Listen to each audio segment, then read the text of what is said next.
This is a continuation of The War of the Worlds by H.G. Wells, comprising Book 2, Chapters 8 through 10, and the end. Chapter 8, Dead London. After I had parted from the artilleryman, I went down the hill and by the High Street across the bridge to Fulham. The redweed was tumultuous at that time and nearly choked the bridge roadway, but its fronds were already whitened in patches by the spreading disease that presently removed it so swiftly. At the corner of the lane that runs to Putney Bridge Station, I found a man lying. He was as black as a sweep with the black dust alive, but helplessly and speechlessly drunk. I could get nothing from him but curses and furious lunges at my head. I think I should have stayed by him but for the brutal expression of his face. There was black dust along the roadway from the bridge onwards, and it grew thicker in Fulham. The streets were horribly quiet. I got food sour, hard and mouldy, but quite eatable in a baker's shop here. Some way towards Walham Green the streets became clear of powder, and I passed a white terrace of houses on fire. The noise of the burning was an absolute relief. Going on towards Brompton, the streets were quiet again. Here I came once more upon the black powder in the streets and upon dead bodies. I saw altogether about a dozen in the length of the Fulham Road. They had been dead many days, so that I hurried quickly past them. The black powder covered them over and softened their outlines. One or two had been disturbed by dogs. Where there was no black powder, it was curiously like a Sunday in the city, with the closed shops, the houses locked up and the blinds drawn, the desertion, and the stillness. So in some places plunderers had been at work, but rarely at other than the provision and wine shops. A jeweller's window had been broken open in one place, but apparently the thief had been disturbed, and a number of gold chains and a watch lay scattered on the pavement. I did not trouble to touch them. Farther on was a tattered woman in a heap on a doorstep. The hand that hung over her knee was gashed and bled down her rusty brown dress, and a smashed magnum of champagne formed a pool across the pavement. She seemed asleep, but she was dead. The farther I penetrated into London, the profounder grew the stillness. But it was not so much the stillness of death, it was the stillness of suspense, of expectation. At any time the destruction that had already singed the northwestern borders of the metropolis and had annihilated Ealing and Kilburn might strike among these houses and leave them smoking ruins. It was a city condemned and derelict. In South Kensington the streets were clear of dead and of black powder. It was near South Kensington that I first heard the howling. It crept almost imperceptibly upon my senses. It was a sobbing alternation of two notes, ola, ola, ola, keeping on perpetually. When I passed streets that ran northward, it grew in volume, and houses and buildings seemed to deaden and cut it off again. It came in a full tide down Exhibition Road. I stopped, staring towards Kensington Gardens, wondering at this strange, remote wailing. It was as if that mighty desert of houses had found a voice for its fear and solitude. Ola, ola, ola, ola, wailed that superhuman note, great waves of sound sweeping down the broad, sunlit roadway between the tall buildings on each side. I turned northwards, marvelling, towards the iron gates of Hyde Park. I had half a mind to break into the Natural History Museum and find my way up to the summits of the towers in order to see across the park. But I decided to keep to the ground, where quick hiding was possible, and so went on up the Exhibition Road. All the large mansions on each side of the road were empty and still, and my footsteps echoed against the sides of the houses. At the top, near the park gate, I came upon a strange sight: a bus overturned, and the skeleton of a horse picked clean. I puzzled over this for a time, and then went on to the bridge over the Serpentine. The voice grew stronger and stronger, though I could see nothing above the housetops on the north side of the park, save a haze of smoke to the northwest. "Ola, ola, ola, ola," cried the voice, coming, as it seemed to me, from the district about Regent's Park.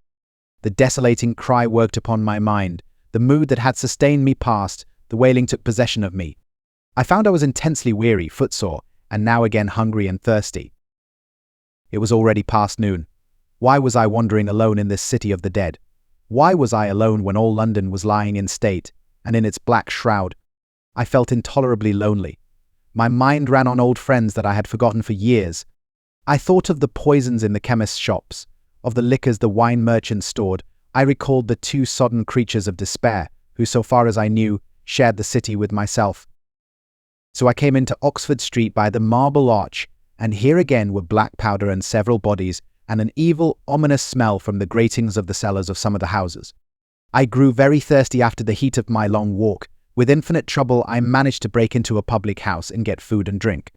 I was weary after eating and went into the parlor behind the bar and slept on a black horsehair sofa I found there. I awoke to find that dismal howling still in my ears. Ulla, ulla, ulla, yilla. It was now dusk, and after I had routed out some biscuits and a cheese in the bar, there was a meat safe.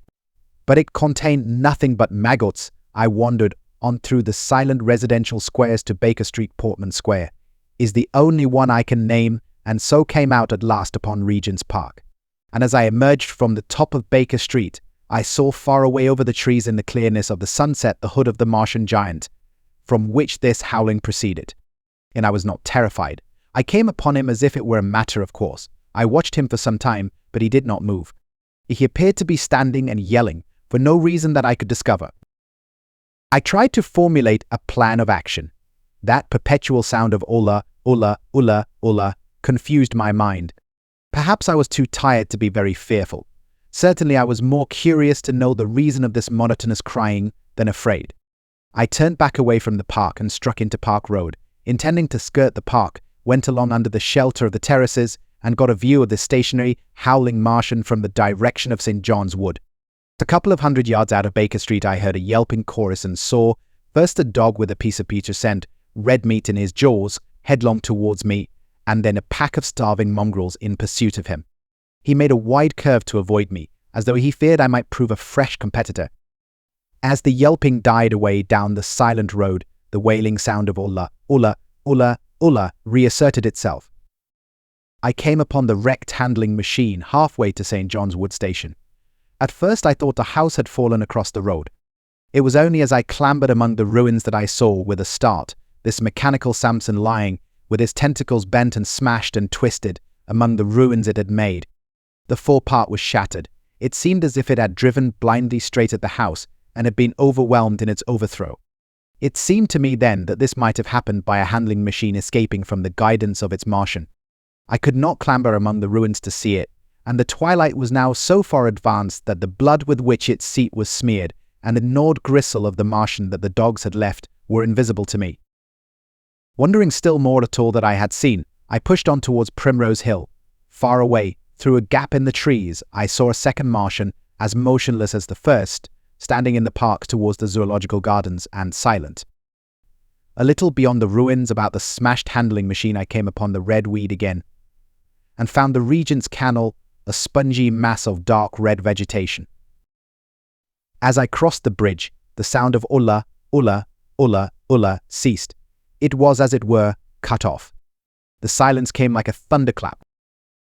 The dusky houses about me stood faint and tall and dim. The trees towards the park were growing black. All about me the red weed clambered among the ruins, writhing to get above me in the dimness. Night, the mother of fear and mystery, was coming upon me, but while that voice sounded, the solitude, the desolation, had been endurable by virtue of it. London had still seemed alive, and the sense of life about me had upheld me.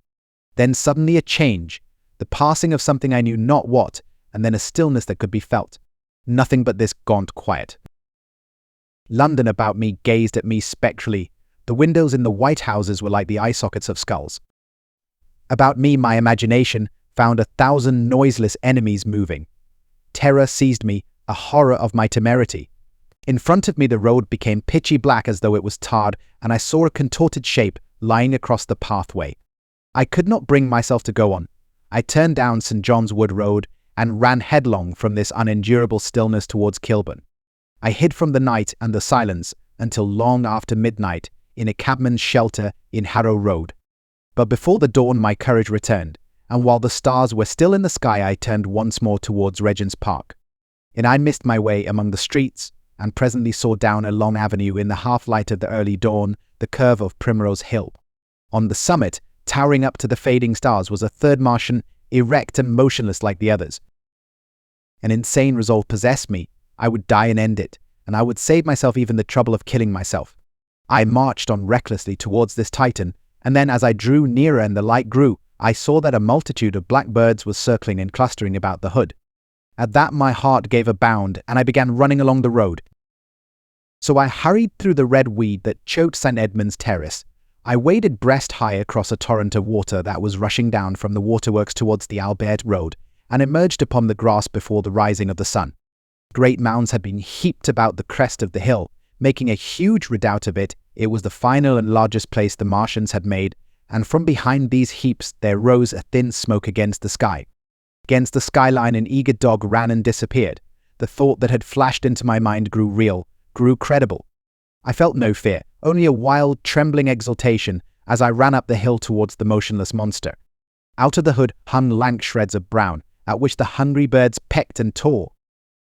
In another moment I had scrambled up the earthen rampart and stood upon its crest, and the interior of the redoubt was below me. A mighty space it was, with gigantic machines here and there within it, huge mounds of material and strange shelter places. And scattered about it, some in their overturned war machines, some in the now rigid handling machines, and a dozen of them stark and silent and laid in a row were the Martians dead, slain by the putrefactive and diseased bacteria against which their systems were unprepared, slain as the redweed was being slain, slain, after all man's devices had failed, by the humblest things that God, in his wisdom, has put upon this earth. So it had come about, as indeed I and many men might have foreseen had not terror and disaster blinded our minds. How these germs of disease have taken toll of humanity since the beginning of things, taken toll of our pre-human ancestors since life began here.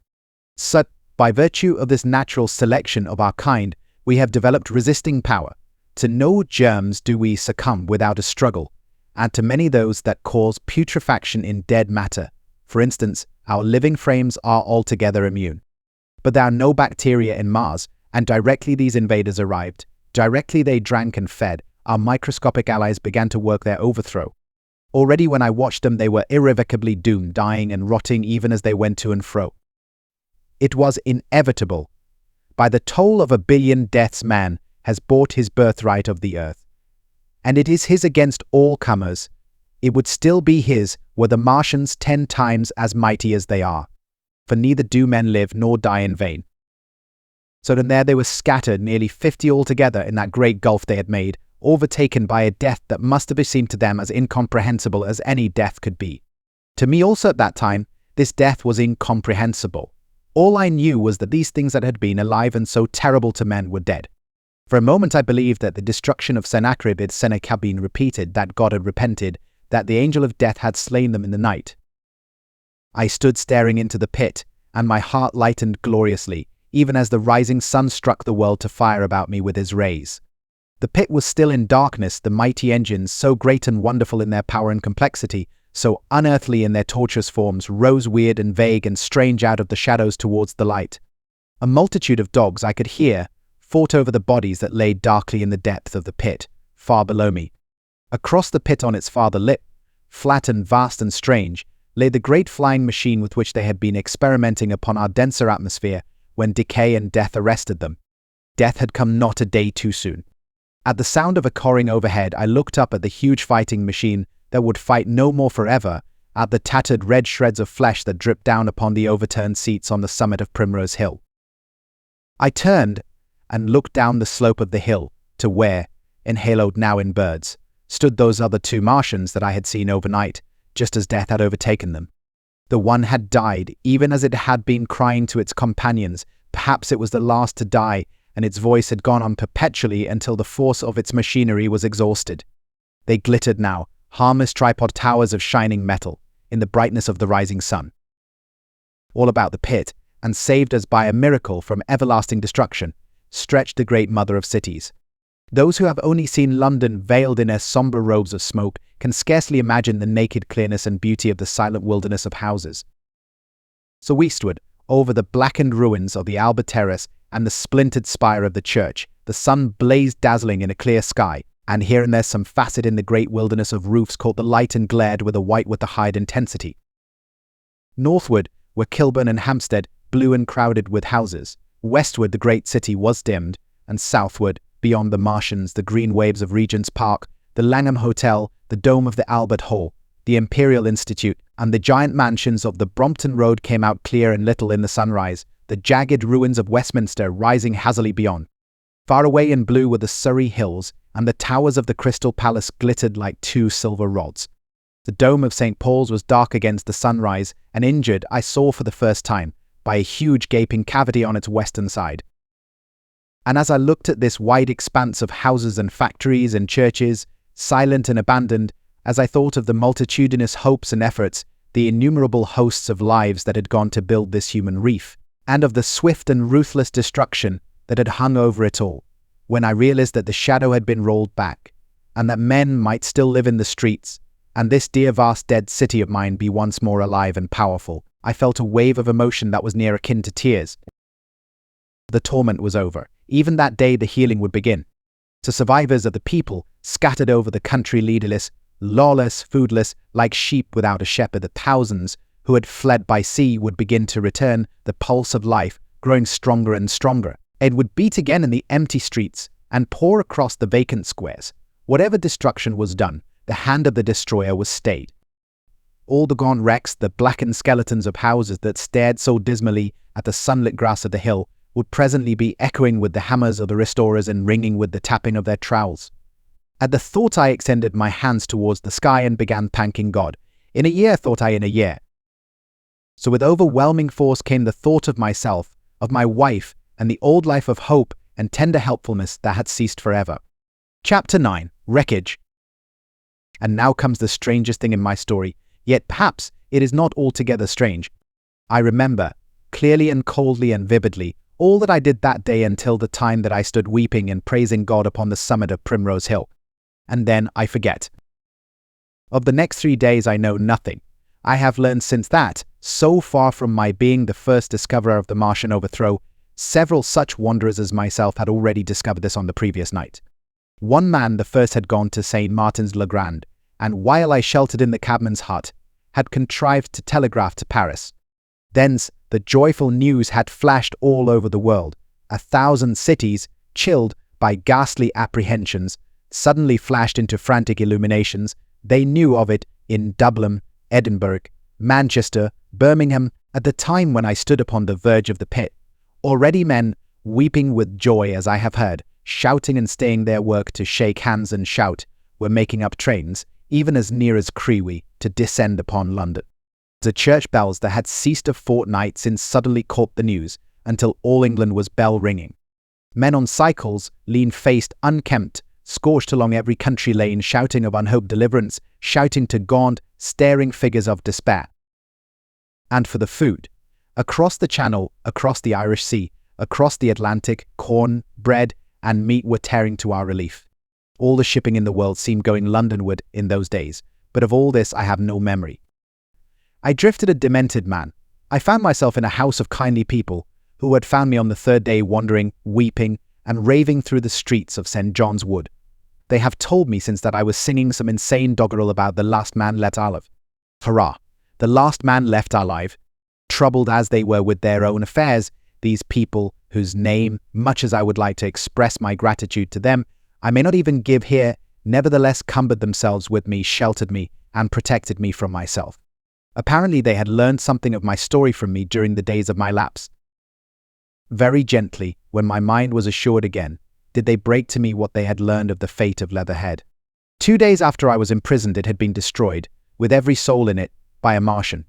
He had swept it out of existence, as it seemed, without any provocation, as a boy might crush an ant-hill, in the mere wantonness of power. So I was a lonely man, and they were very kind to me. I was a lonely man and a sad one, and they bore with me. But I remained with them 4 days after my recovery. All that time I felt a growing craving to look once more on whatever remained of the little life that seemed so happy and bright in my past. And it was a mere hopeless desire to feast upon my misery. They dissuaded me. They did all they could to divert me from this morbidity. But at last I could resist the impulse no longer, and promising faithfully to return to them, and parting, as I will confess, from these 4-day friends with tears, and I went out again into the streets that had lately been so dark and strange and empty. Already they were busy with returning people. In places even there were shops open, and I saw a drinking fountain running water. I remember how mockingly bright the day seemed as I went back on my melancholy pilgrimage to the little house at Woking, how busy the streets and vivid the moving life about me. So many people were abroad everywhere, busied in 1,000 activities, that it seemed incredible that any great proportion of the population could have been slain. But then I noticed how yellow were the skins of the people I met, how shaggy the hair of the men, how large and bright their eyes, and that every other man still wore his dirty rags. Their faces seemed all with one of two expressions: a leaping exultation and energy, or a grim resolution. Let's say for the expression of the faces, London seemed a city of tramps. The vestries were indiscriminately distributing bread centres by the French government.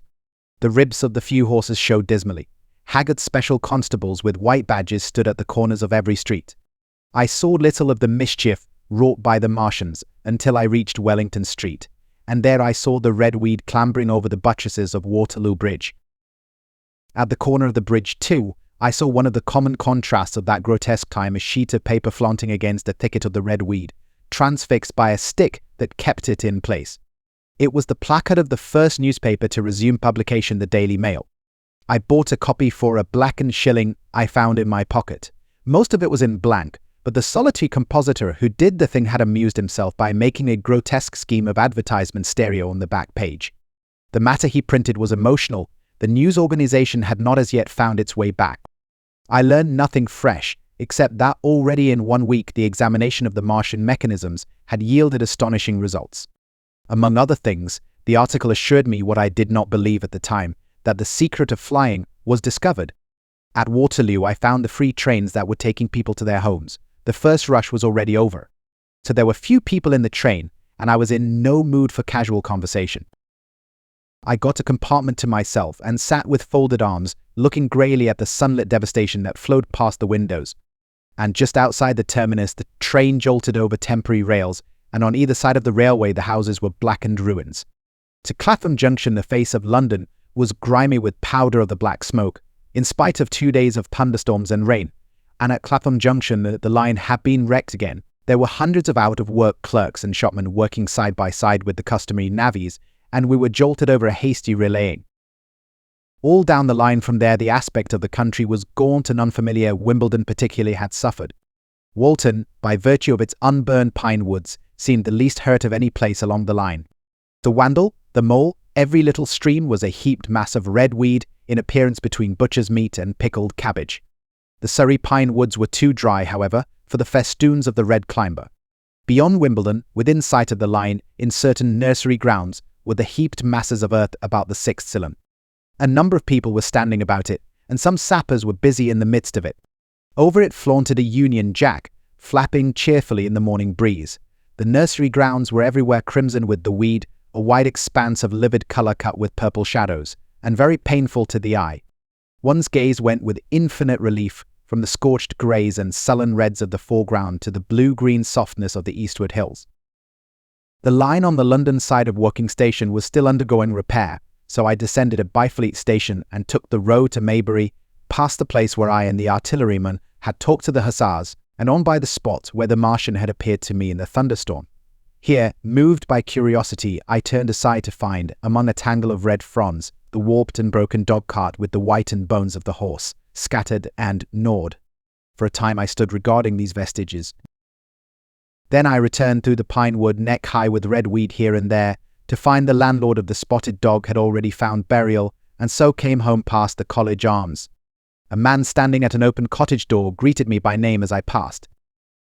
I looked at my house with a quick flash of hope that faded immediately. The door had been forced, it was unfast, and was opening slowly as I approached. It slammed again. The curtains of my study fluttered out of the open window from which I and the artilleryman had watched the dawn. No one had closed it since. The smashed bushes were just as I had left them nearly 4 weeks ago. I stumbled into the hall, and the house felt empty. The stair carpet was ruffled and discolored where I had crouched, soaked to the skin from the thunderstorm the night of the catastrophe. Our muddy footsteps I saw still went up the stairs. So I followed them to my study and found lying on my writing table still, with the selenite paper weight upon it, the sheet of work I had left on the afternoon of the opening of the cylinder. For a space I stood reading over my abandoned arguments. It was a paper on the probable development of moral ideas with the development of the civilizing process. And the last sentence was the opening of a prophecy in about 200 years. I had written, "We may expect," the sentence ended abruptly. I remembered my inability to fix my mind that morning, scarcely a month gone by, and how I had broken off to get my daily chronicle from the newsboy. I remembered how I went down to the garden gate as he came along, and how I had listened to his odd story of men from Mars. I came down and went into the dining room. There were the mutton and the bread, both far gone now in decay, and a beer bottle overturned, just as I and the artilleryman had left them. My home was desolate. I perceived the folly of the faint hope I had cherished so long. And then a strange thing occurred. "It is no use," said a voice. "The house is deserted. No one has been here these 10 days. Do not stay here to torment yourself. No one escaped but you." So I was startled. Had I spoken my thought aloud? I turned, and the French window was open behind me. I made a step to it and stood looking out. And there, amazed and afraid, even as I stood amazed and afraid, were my cousin and my wife white and tearless. She gave a faint cry. "I came," she said. "I knew." She put her hand to her throat, swayed. I made a step forward and caught her in my arms. Chapter 10. The Epilogue.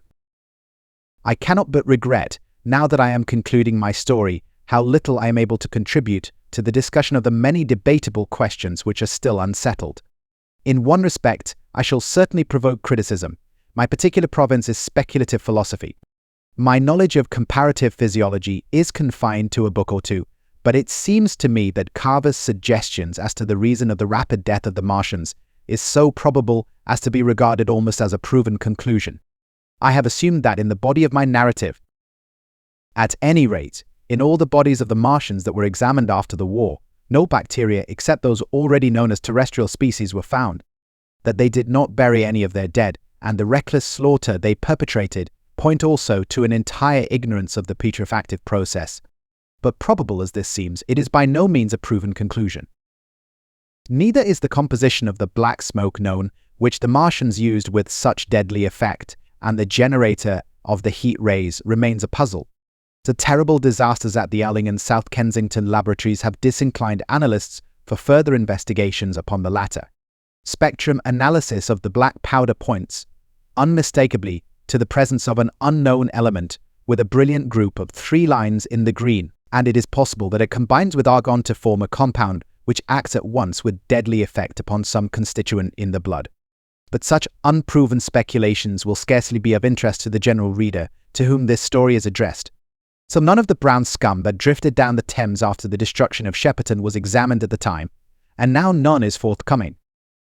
Toward the results of an anatomical examination of the Martians, so far as the prowling dogs had left such an examination possible, I have already given. But everyone is familiar with the magnificent and almost complete specimen in spirits at the Natural History Museum and the countless drawings that have been made from it, and beyond that the interest of their physiology and structure is purely scientific. A question of graver and universal interest is the possibility of another attack from the Martians. I do not think that nearly enough attention is being given to this aspect of the matter. At present the planet Mars is in conjunction, but with every return to opposition, I, for one, anticipate a renewal of their adventure. In any case, we should be prepared. It seems to me that it should be possible to define the position of the gun from which the shots are discharged, to keep a sustained watch upon this part of the planet, and to anticipate the arrival of the next attack. In that case, the cylinder might be destroyed with dynamite or artillery before it was sufficiently cool for the Martians to emerge, or they might be butchered by means of guns so soon as the screw opened. It seems to me that they have lost a vast advantage in the failure of their first surprise. Possibly they see it in the same light. So Lessing has advanced excellent reasons for supposing that the Martians have actually succeeded in effecting a landing on the planet Venus. 7 months ago, now Venus and Mars were in alignment with the Sun, that is to say, Mars is in opposition from the point of view of an observer on Venus.